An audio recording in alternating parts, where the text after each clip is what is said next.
하나님 말씀 보겠습니다. 빌립보서 4장 4절로 7절 말씀까지.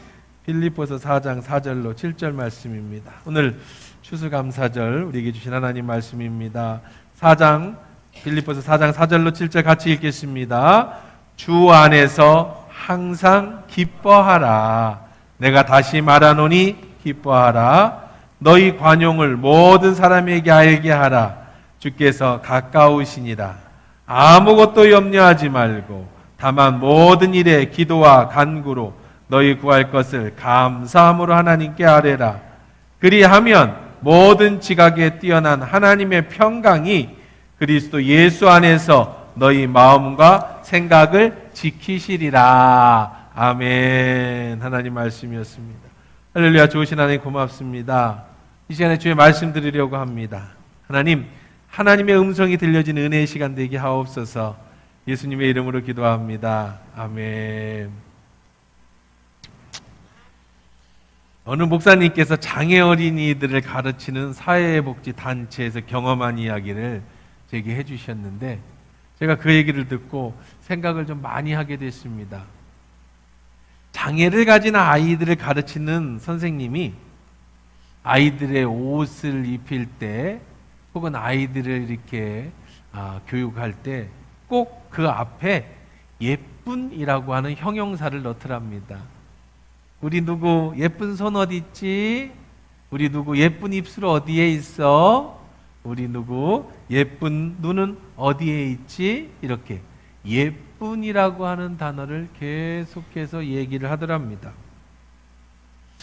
나중에 그 선생님이 이렇게 소개를 하는데요. 설명을 하는데 이 어린 아이들은요, 자라면서 내 손이, 내 발이 남들과 다르다는 것을 알게 됩니다. 이제 이성이 생기고 자각이 들고 또 여러 가지 사춘기를 겪으면서 내가 장애를 가졌다라는 그 사실을 받아들이게 되면서 현실적인 좌절감을 느끼게 된다는 거죠. 그런데 어릴 때부터 장애가 있어서 꼬부라진 손이지만 짧은 팔이지만 예쁜 손, 예쁜 발, 예쁜 눈, 예쁜 귀라는 얘기를 매일같이 하루에도 몇 번씩 얘기해주면 나도 모르는 사이에 어린아이 때부터 내 팔이 비록 짧아도 내 팔이 좀 부족해도 예쁜 것이로구나 라고 느낄 수 있게끔, 그래서 아이들에게 장애 있는 그 부분을 특별히 예쁜이라는 단어로다가 설명을 해준다는 거죠. 그래서 신체 장애를 있는 그대로 인정할 용기를 낼 수 있도록 그렇게 교육을 시킨다고 합니다. 아이들은 어릴 때부터 장애를 가지고 태어나면 내가 장애를 가진 것에 대해서 별로 불편함을 못 느낀대요. 그런데 하나님이 그 어린아이들이 어려서부터 팔 한짝이 부족하거나 뭐가 부족하면 다른 쪽을 하나님께서 개발할 수 있도록 그렇게 해주셔서 불편함 없이 살아갈 수 있게 해주신다는 거죠. 그런데 이제 이성이 생기면서 다른 애들과 비교하기 시작하면서 그때부터 내게 문제가 있다는 것을 느끼게 되고 이때 아이들이 큰 좌절을 맛보게 된다는 겁니다. 언젠가 우리나라에 왔던 레나 마리아라고 하는 그런 자매가 있습니다. 한 번도 기억나셨을 겁니다. 이 레나 마리아는 다리가 없어요. 그냥 어설프게 달린 발 한쪽만 있습니다. 그런데 이 팔 하나로, 다리 하나로, 어설프게 그것도 정상이 아닌 이 다리 하나로 수영도 하고 승마도 하고 노래도 하고 일반적인 생활을 하면서 전 세계에 다니면서 복음성가로 하나님을 전하는 가수로 살아가는 사람입니다. 그 목소리도 하나님 주셔서 기가 막히게 하나님을 찬양하죠. 이렇듯 장애를 가진 사람들은 다 다른 방법으로 하나님이 살 수 있게끔 다 해주시죠. 다 준비해 주십니다. 근데 장애를 가진 분들이 자신의 처지를 비관할 때는 다른 사람하고 비교할 때입니다. 왜? 다른 사람은 팔이 둘인데 나는 팔이 하나일까? 비교하면서 그때부터 원망으로 바뀌게 되는 경우가 많이 있다는 거죠. 어려서부터 팔 하나로 세상을 살아갈 때는 별로 내가 불편하다고 못 느꼈는데 어느 순간에 다른 사람들이 모두 팔이 둘이라는 것을 깨닫는 순간에, 그리고 내가 하나가 부족하다는 걸 느끼는 순간에 비로소 자신의 불행을 느끼게 된다는 말입니다. 감사도 그래요. 사람들이 감사할 것이 없다고 말합니다. 왜 감사할 것이 없냐고 물어보면 다른 사람하고 비교했을 때 내가 특별하게 감사할 게 없다는 얘기죠. 감사의 반대말은 불평입니다. 이 불평도 마찬가지입니다. 다른 사람하고 비교할 때 내가 부족하면 우리 입에서는 불만이 나오고 불평이 나오게 되어 있습니다. 오늘이 추수감사주일입니다. 우리 한 달 동안에 여러분의 감사 제목을 우리 영상으로 또 오늘 간증으로 함께 합시다라고 얘기를 합니다. 여러분 어떠셨습니까? 다른 사람과 비교해서 혹은 다른 해와 비교해서 올해 내가 감사의 조건을 찾으려 한다면 어쩌면 여러분 안에도 별로 감사할 것이 없었을지도 모르겠습니다. 뭘 감사할까 떠올린다고 하면 특별히 감사할 게 별로 없었을지도 모르겠습니다. 근데 여기 생각에 힘이 있습니다. 여러분이 어떻게 생각하느냐에 따라서 여러분의 삶의 만족도가 달라진다는 겁니다. 내가 장애가 있어도 내 자신이 예쁘다고 생각하고 불편하지 않다고 생각하면 그 사람은 행복한 사람이지만 다른 사람과 비교하면서 내가 무엇인가 부족하다고 느끼는 순간부터 우리는 감사를 잃어버리게 되고 불행이 시작되어지는 거죠. 삶에서의 고통도 그런 데서 시작됩니다. 어떻게 생각하느냐에 따라서 나의 삶을 내 스스로 불행하게도 만들고 내 스스로 행복하게도 만드는 건 우리들이 어떻게 생각하느냐에 다른 거예요. 엄청난 시련 앞에서도요, 아픔 속에서도요, 이게 별거 아니라고 느껴지는 사람은요, 그 어려움을 믿음으로 잘 이겨나가는 훌륭한 사람이 있는가 하면 별거 아닌 작은 것에 고통을 느끼면서 심한 경우 자신의 생명까지 버려버리는 그런 사람도 있는 거예요.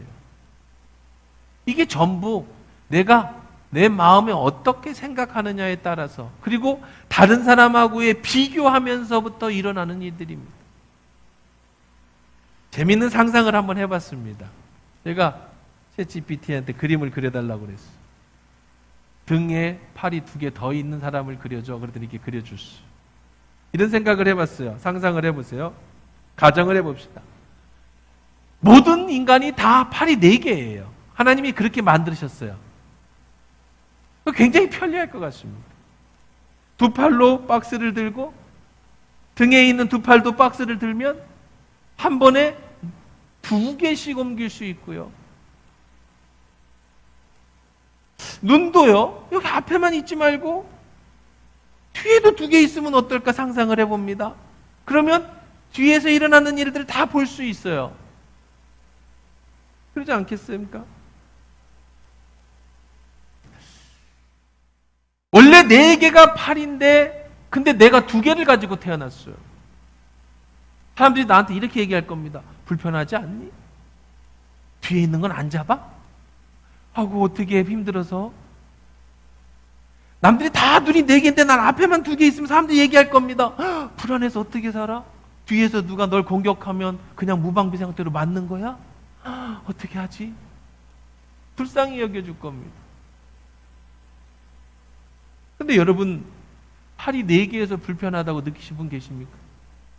눈이 뒤에 없다는 것 때문에 불편을 느끼신 분 계셨어요? 우리는 그런 분이 안 계시죠. 왜 그렇습니까? 주변에 팔 4개 달린 사람이 없기 때문이에요. 아니, 오히려 4개 달리면 수술을 해서 잘라야 될 겁니다. 왜? 2개가 정상이라고 사람들은 다 생각하기 때문에 그런 거예요. 무슨 얘기일까요? 우리는 다른 사람과 다르면 내가 불평하다고 생각하는 거예요. 남이 가진 건데 내가 없다고 생각하면 이때부터 원망이 나오기 시작하는 거예요. 기준이 남이라는 겁니다. 불행한 사람의 특징은 온통 기준을 남에게 잡고 있어요. 저 사람은 이런데 나는 이래. 저 집은 이런데 우리 집은 이래. 쟤는 저런데 나는 이래. 늘 기준이 다른 사람이면 그 안에 원망과 불평이 나와요. 감사도 마찬가지죠. 남들이 없는 걸 가지면 감사하고 남들이 가진 게 없으면 불평하고 그것도 기준이 남이에요. 그러니 내 안에 기쁨이 감사가 내 의지로 되어지지 못한다는 겁니다. 눈에 보이는 그 육체적 장애는 분명 다른 사람과 다르면 불편할 겁니다. 그런데 우리 주변에 보면 어려운 장애를 가졌지만 신체적 장애를 가졌지만 그것을 극복함으로 많은 사람들에게 존경을 받는 사람이 있습니다. 멋있는 사람들이죠. 진짜 장애는요, 육체 사지가 멀쩡한데 자신이 스스로를 극복하지 못하는 내적 장애가 진짜 장애입니다. 눈에 보이지 않는 우리의 내면이 다른 사람과 늘 비교하면서 우울해하고 나는 불행하다고 늘 느끼며 살아가고 그 사람이 바로 정신적 장애를 가진 사람이라는 거죠. 겉은 멀쩡한데 자기 자신에 대해서 늘 만족하지 못하고 감사하지 못하고 다른 사람과 늘 비교하면서 삶을 불평하고 불행하다고 느끼며 산다면 육체적 장애를 극복한 사람이 훌륭한 사람이고 전식적으로 남과 비교하면서 늘 자신이 불행하다고 생각하며 감사하지 못하는 그 사람은 진짜 장애를 가진 불편한 사람이라는 겁니다. 여러분, 눈도 보이지 않고 귀도 들리지 않고 말도 못하는 삼중고를 겪었던 헬렌 켈러라는 걸 여러분이라는 사람에 대해서 많이 어렸을 때부터 들어봤을 겁니다. 헬렌 켈러가 나중에 셜리반 선생님을 만나서 훌륭한 작가가 되죠. 그가 쓴 사흘만 볼 수 있다면이라는 책에 나오는 내용입니다. 여기 이런 내용이 있습니다. 내게 사흘이라는 시간을 하나님이 주셔서 눈을 열어주신다면 난 이걸 보고 싶다. 그는 한 번도 태어나서 본 걸 본 적이 없어요. 들어본 적이 없습니다. 말도 못했습니다. 온통 이 세상을 전부 손으로 느끼는 감각으로만 써주는 손바닥에 써주는 걸로만 세상을 봤어요. 그가 이렇게 적었습니다. 내게 3일 동안 볼 수만 있다면 설리반 선생님과 친구들의 얼굴을 한번 보고 싶다. 바람에 나풀거리는 아름다운 나무 잎사귀들과 들에 피어있는 예쁜 꽃들과 풀들을 보고 싶다. 석양이 빛나는 아름다운 노을과 이른 새벽에 먼동이 트는 웅장한 장면을 보고 싶다. 메트로폴리탄에 있는 박물관과 큰 길가에 서서 출근하는 사람들의 얼굴과 표정을 보고 싶다. 네온 사인이 반짝거리는 거리와 쇼온도에 진열되어 있는 아름다운 상품들을 보고 싶다. 헬렌 켈러가 그렇게 보고 싶었던 것들, 그것이 자신의 소원이었다는 걸 여러분은 늘 보고 듣고 느끼고 살지만 감사하지 못하다면 누가 더 불쌍한 사람이겠습니까? 정범진이라는 사람이 있습니다. 이 사람은 미국 교포인데요. 1976년 9살에 미국으로 건너갔습니다. 176cm 키에 못하는 운동이 없을 정도로 건강한 체력을 자랑했던 그런 청년이었습니다. 머리도 좋아서 조지 워싱턴 법과대학에 재학 중이었는데 그러니까 불행이 찾아온 건 그가 25살이 되던 해였어요. 아버지를 만나러 운전을 하던 중에 큰 교통사고가 나고 목이 눌려서 하반신 마비가 되었습니다. 결혼을 약속했던 친구로부터 버림을 받았고 매일매일이 절망의 시간으로 누워만 보냈습니다. 간신히 휠체어를 탈 수 있게 되었지만 다니던 교회도 나가지 않았습니다. 하나님을 향해 원망하기 시작했습니다. 나에게 왜 이런 시련을 주십니까? 그런데 어느 날 퀸즈의 한 공동묘지를 지나가던 길에 문득 마음에 그런 생각이 들었습니다. 저 좁은 관에 있는 죽은 시체보다는 휠체어를 타는 내가 더 낫지 않은가? 정상적인 다른 사람들을 비교해보면 내가 한없이 불행하지만 죽은 저 사람을 보면 내가 더 낫지 않은가? 다시 한번 살아보겠다는 도전이 생겼답니다. 그러더니 갑자기 감사가 세월렸대요. 내가 피아노 전공이었다면 마비가 돼서 피아노를 못 쳤으니까 포기해야 됐고, 내가 의사가 전공이었다면 내가 이런 수체를 가졌으니 수술도 못하니까 포기해야 됐지만, 내 전공이 법학인데 휠체어 탄다고 못하겠는가? 다시 학교에 들어갔습니다. 공부를 시작했습니다. 1년 만에 법과대학을 졸업함과 동시에 미국 사법시험에 패스를 했습니다. 뉴욕 브루클린 검사가 되었습니다. 뿐만 아니라 그 어려운 상황에서도 모든 동기생들보다 가장 우월하게 같이 임용된 45명의 이 검사들 중에 가장 먼저 최연소 부장검사로 임명되었습니다.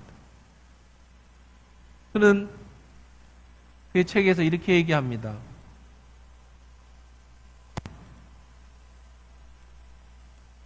밥 잘 먹고 힘센 여자를 찾습니다라는 책인데요. 단 하루만 걸을 수 있다면 내가 가장 하고 싶은 것은 화장실에 들어가 변기에 앉아서 시원하게 오줌 누는 것이다. 하반신 마비가 돼서 여러 가지 신체적 장애를 가지니까 오줌을 시원하게 못 넣는다는. 하나님이 내게 하루만 걸을 수 있게 해주고 주신다면 나는 시원하게 한번 오줌 한번 넣어보고 싶다.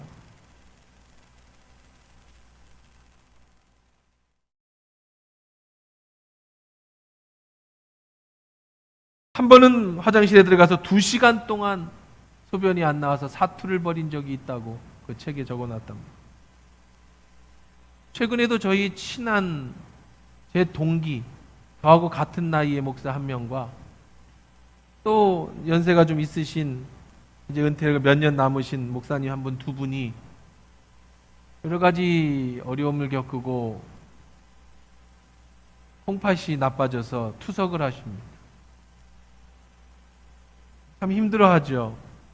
한 명은 매일 하루에도 3번씩 집에서 투석을 하고, 한 분은 병원에 가서 반나절씩 일주일에 3번을 투석을 하십니다.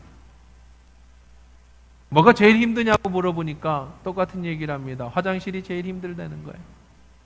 콩팥이 나빠져서 시원하게 노폐물이 배출되지 못하니까 그게 몸에 쌓이면서 붓고, 그걸 투석을 통해서 계속 걸러내야 되고, 집에서 하시는 분은 배에다가 투석기를 달고 다녀서 항상 철렁철렁 힘들다고 얘기를 합니다. 그전에도 그런 기도를 제가 많이 했습니다만은 요즘 들어 제가 화장실에 갈 때마다 하나님 앞에 기도합니다. 시원하게 해주셔서 감사합니다. 시원하게 해주셔서 감사합니다. 여러분 생각만 바꿔보시면 내 안에 감사할 게 얼마나 많습니까? 아침에 눈을 뜨면서 옆에서 자고 있는 남편과 아내가 있다면 여러분은 정말 그것만으로도 감사해야 됩니다. 밝은 아침에 새소리를 듣고 기뻐할 수 있다면 여러분 그것만으로 감사해야 합니다. 자녀들 보며 감사할 수 있고요. 직장이 있어서 내가 일할 수 있다면 동료들의 얼굴을 보면서 감사해야 합니다. 너무 바쁘게 하루를 살다가 잠깐 커피 한 잔 마시는 쉬는 시간이 있다면 그 짧은 여유에 우리는 감사해야 합니다. 집에 돌아오면 아이들이 반갑게 맞아주지 않더라도 그 자녀들이 건강하게만 살고 있다면 우리는 그것으로 만족하고 또 그것으로 감사해야 합니다. 이런 일에 매사에 모든 것에 감사하는 사람들이 있습니다. 그 사람들이 누군지 아세요? 한번 잃어버렸다가 찾은 사람들입니다. 건강을 한번 크게 잃어버렸다가 찾으면 이 매사가 모든 것이 다 하나님의 은혜고 감사하다고 느껴집니다.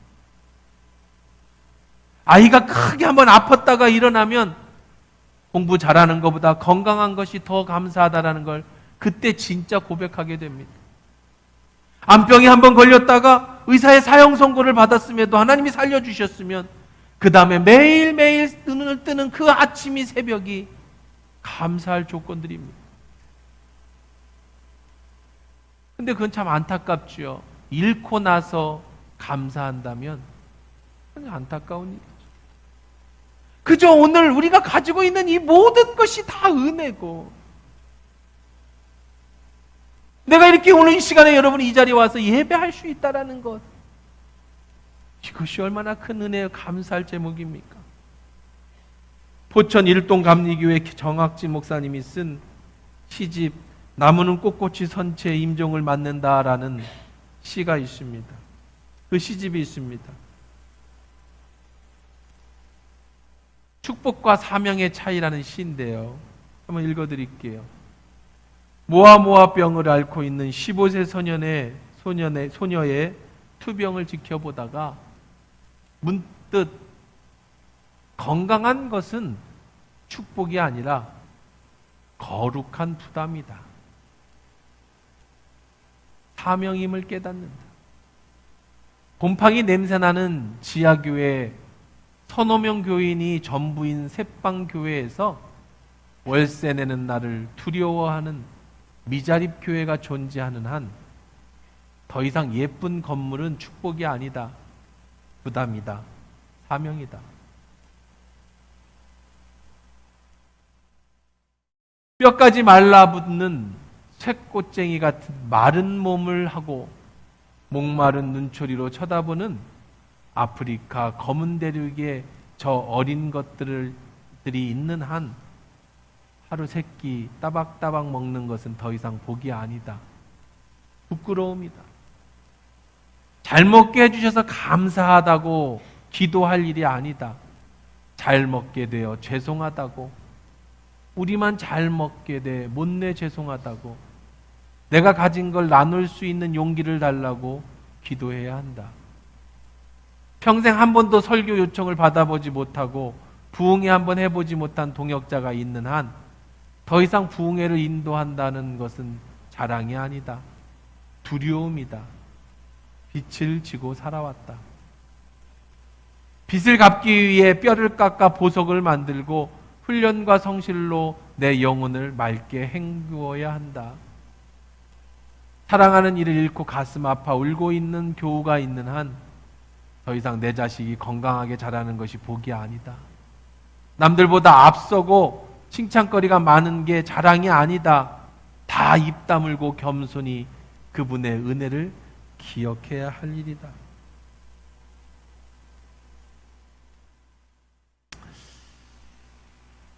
오늘 우리가 이렇게 모여서 추수감사의 예배를 드릴 수 있는 것, 이 자체가 감사하고 우리에게 주시는 거룩한 부담입니다.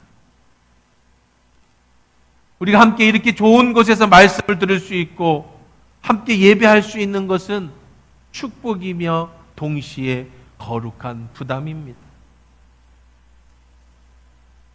추수감사절이죠. 단순히 내가 올해 누구보다 더 많은 은혜를 받았다, 내가 누구보다 더 큰 축복을 받았다, 이전에 내가 오늘 살아가는 그 모든 것보다 오늘 내가 살아있는 것, 그것이 하나님의 은혜이고 이것이 바로 축복임을 우리가 알아야 할 겁니다. 그리고 내가 받은 이 은혜와 축복이 당연한 것이 아니고 내가 거룩한 부담을 가지고 살아가야 될 나의 사명인 것을 또 알아야 할 겁니다.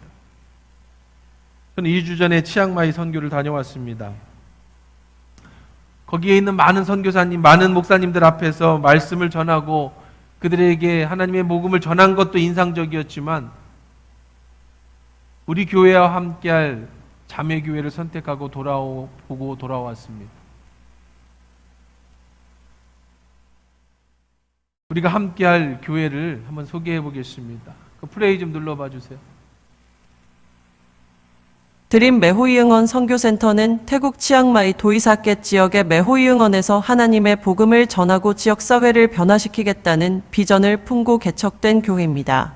이 지역은 여전히 교회가 없으며 높은 이혼율, 마약 문제, 결손 가정, 경제적 어려움 등 다양한 문제 속에서 고통받고 있는 사람들의 삶에 예수 그리스도의 복음이 필요하다는 절박함에서 시작되었습니다. 피스마이 수리웡 목사는 하나님이 주신 이 비전과 소명을 따라 2022년 6월 17일 처음으로 이 지역에 복음을 전하기 시작했습니다.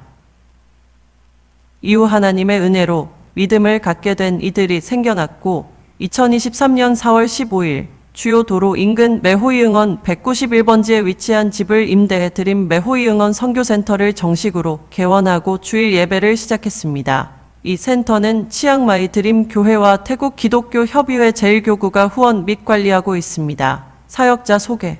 목사 피스마이 수리웡 미터.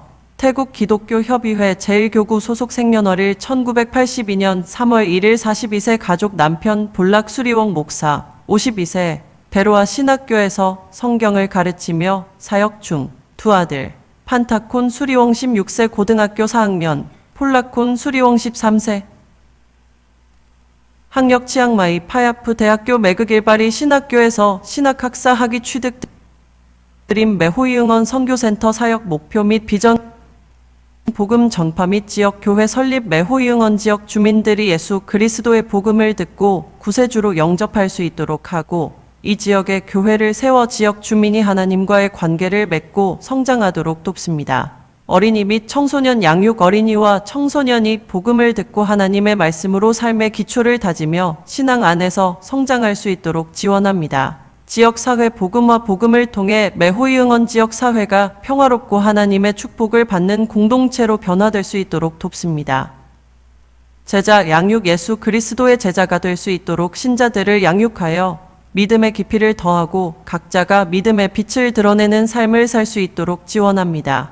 교회 건축 및 정식 설립 향후 5년 내에 교회 토지를 구입하여 건축함으로써 정식 교회로 자리 잡을 계획입니다.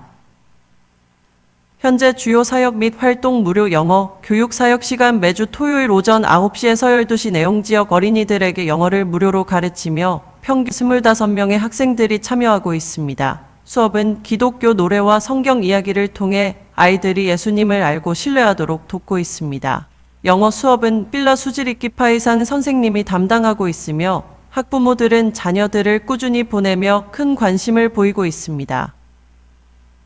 어린이 주일 성경 교육 및 예배 시간 매주 일요일 오후 12시에서 10 점심 식사를 함께 나눈 후 예배와 성경 교육을 통해 어린이들이 신앙의 기초를 다지고 하나님을 알 수 있도록 돕고 있습니다.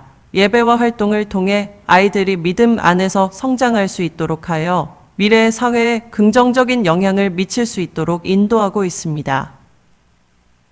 가정 방문 및 지속적인 신앙 돌봄 주중에는 어린이들의 가정을 방문하여 그 가족과 관계를 쌓고 복음을 전하는 기회를 마련하고 있습니다.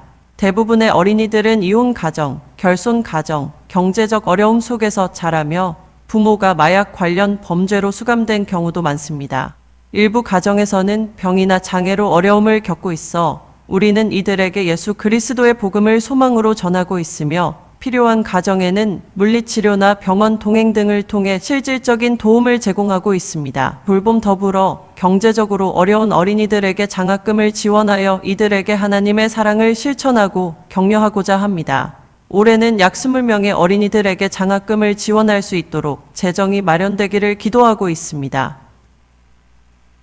청소년 축구 선교팀 미터 시작일 2022년 11월 1일 목표 18세 이하 청소년들을 대상으로 한 축구팀을 구성하여 이를 통해 청소년들에게 복음을 전하고 규율과 건강을 유지할 수 있도록 돕고 있습니다. 운영 현재 남자팀과 여자팀 포함 약 30명의 청소년이 참여하고 있으며 남자팀은 매주 목요일 저녁, 여자팀은 매주 토요일 오후 4시에서 6시 훈련을 진행하고 있습니다. 훈련은 3명의 자격을 갖춘 코치가 담당합니다. 코치 연간 활동 매년 상회 이마누엘 도이사켓 클럽과의 경기에서 점수를 쌓아 최종 우승을 놓고 경쟁하며 또한 기독교 청소년 대회에도 참여하고 있습니다. 성과 지난 2년간 50명 이상의 청소년들이 복음을 접했으며 그중 5명이 예수님을 영접하고 교회에 나가기 시작했습니다. 약 10명의 청소년이 기타, 베이스 등 교회 음악 활동에 참여하며 신앙과 재능을 함께 개발하고 있습니다. 18세 아누치 총푸통은 리더십을 인정받아 코치 연수를 마친 후 현재 보조 코치로 활동하고 있으며 내년에는 신학 교육을 시작하여 향후 사역자가 되기를 계획하고 있습니다. 결론 및 기도 요청 드림 매호이 응원 선교센터의 사역을 통해 예수 그리스도의 복음이 이 지역 사회에 뿌리 내리고 있습니다. 하나님께서 허락하신 사역의 열매에 감사드리며 앞으로도 지속적인 기도와 후원을 부탁드립니다. 하나님께서 모든 사역의 축복을 더하시고 지역 주민들이 그리스도를 영접하여 변화되는 역사가 일어나기를 기도합니다. 제가 선교사님한테 부탁을 드렸어요. 정말 가능한 교회, 뭐 그냥 시골에 돕는 교회가 아니라 저희들이 도우면 성장할 수 있는 교회 목사님을 한 명 소개시켜 주십시오. 그래서 지난 치앙마이에 가서 이제 수도의 그 치앙마이에서 한 30분 정도 떨어진 도시에 이 교회를 소개받았습니다. 아직 정식 교회는 아니고 작년에 이 교회 설립을 시작해서 현재는 선교센터로 자리 잡아 있습니다. 아까 이 본 피스마이어 수리용 목사님이 개척을 했는데 작년에 개척했는데도 한 10여 명이 벌써 예배를 드리고 있습니다.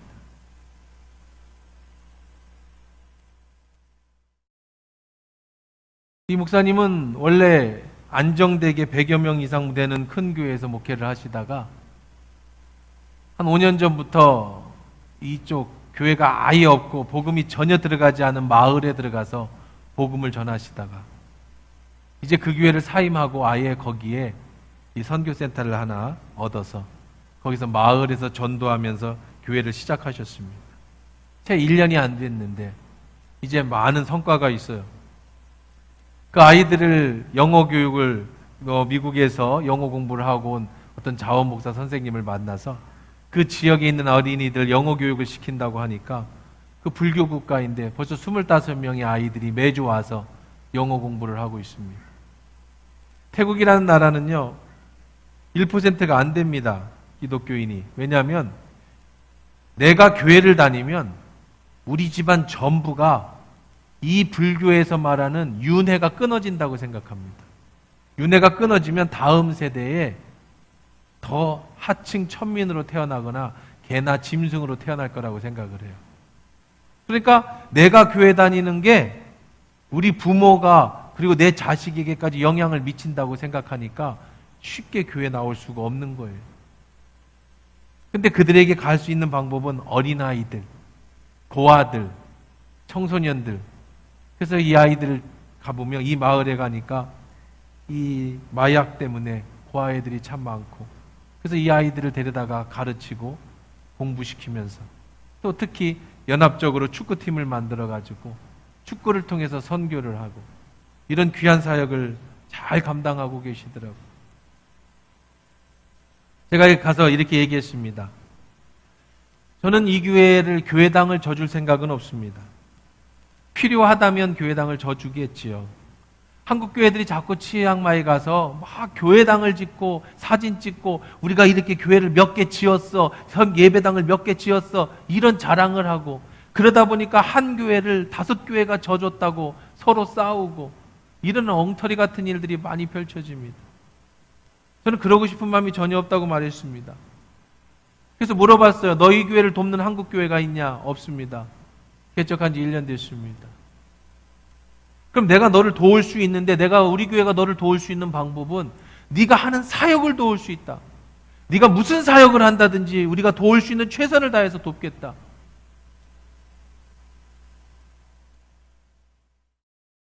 우리가 이렇게 좋은 예배당에서 물론 이보다 더 좋은 예배당이 있어요. 우리도 헌금해서 멋있는 예배당 건축하면 좋겠습니다. 좀 더 시설 좋은 데서 예배드리면 좋겠습니다. 그러나 이거는 우리의 거룩한 부담입니다. 우리가 이렇게 좋은 곳에서 예배할 수 있으면 오늘 예배당이 필요하고 오늘 교회가 필요하고 오늘 복음이 필요한 저들에게 우리가 갚아야 될 우리들의 사명인 거죠. 이제 하나둘씩 해나가면서 놀라운 일들을 보게 될 겁니다. 여러분, 오늘 추수감사절에 감사라는 개념을 다시 한번 정리해 보십시다. 감사라는 건 남들과 비교해서 많이 가진 게 아니에요. 감사라는 것은 올해 하나님이 내가 다른 해보다 더 많이 주신 것을 감사하는 게 아닙니다. 진짜 감사는 내가 오늘 하나님의 은혜로 이렇게 살아가고 있고 내 내면에 하나님이 어떤 환경 속에서도 내 안에 기쁨을 주시는 것에 감사하고 그리고 내게 주신 것이 당연한 것이 아니라고 생각하고 나눌 수 있으면 그것이 바로 진짜 추수감사의 의미인 거죠. 내게 주신 것에 감사하고 내게 주신 것을 나눌 수 있는 것, 그렇게 살아간다면 여러분은 잘 사는 겁니다. 우리도 교회당이 예쁘면 좋겠습니다. 우리의 월급이 늘어났으면 좋겠습니다. 우리의 자녀들이 더 좋은 데 취직했으면 좋겠습니다. 우리가 더 건강해졌으면 좋겠습니다. 그런데 진짜 축복은 내게 주신 지금의 이것에 감사하는 것, 그리고 적은 것이라도 나눌 수 있는 것, 이게 바로 진짜 축복이라는 사실. 이 추수감사절에 다시 한번 깊이 생각하는 그런 감사의 예배가 되고 추수감사절이 되기를 주의 이름으로 축원합니다.